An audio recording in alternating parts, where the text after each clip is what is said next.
Media మిత్రులందరికీ నమస్కారం. మిత్రులారా, నిన్న అంబటి రాంబాబు గారు మాజీ మంత్రి నిన్న ఒక ఇంటర్వ్యూ ఇచ్చారు. ఆ ఇంటర్వ్యూ సారాంశం ఏంటంటే ఆయన చెప్పేది ప్రజలకి ఆంధ్రప్రదేశ్లో 80స్లో ఎమర్జెన్సీ నడుస్తూ ఉంది. ప్రభుత్వం మీద ఎవరైతే వ్యతిరేకంగా గొంతెత్తారో వాళ్ళని కేసులు పెట్టి లోపలేస్తూ ఉన్నారు కూటమి నాయకులు, కూటమి ప్రభుత్వం అని చెప్పేసి ఆయన రాష్ట్ర ప్రజలందరికీ చెప్పడం జరిగింది. రాష్ట్ర ప్రజలందరి ద్వారా నేను అంబటి రాంబాబు గారికి చెప్పేది ఏంటంటే, ఏదైతే విమర్శకి సద్విమర్శ చేస్తూ ప్రభుత్వం మీద మాట్లాడుతున్నారో వారు ఎవరికి మీద ఎటువంటి కేసులు పెట్టట్లేదు. అలాంటిది ఏదీ లేదు. ఏది ఏమైనా సరే రాజ్యాంగ పరిధిలో మాట్లాడుతూ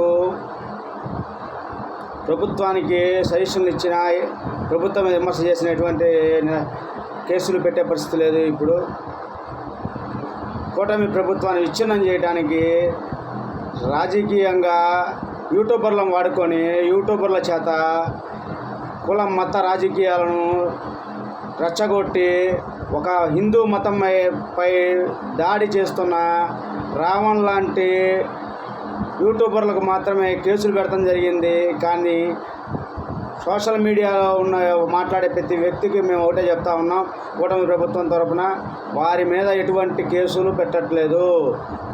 రాజ్యాంగ పరిధిలో మాట్లాడుతూ రాజ్యాంగబద్ధంగా ఉండే ఏ యూట్యూబర్కైనా సరే స్వతంత్రంగా ప్రభుత్వాన్ని విమర్శించవచ్చు, వాళ్ళ సలహాలు సూచనలు ఇవ్వవచ్చు.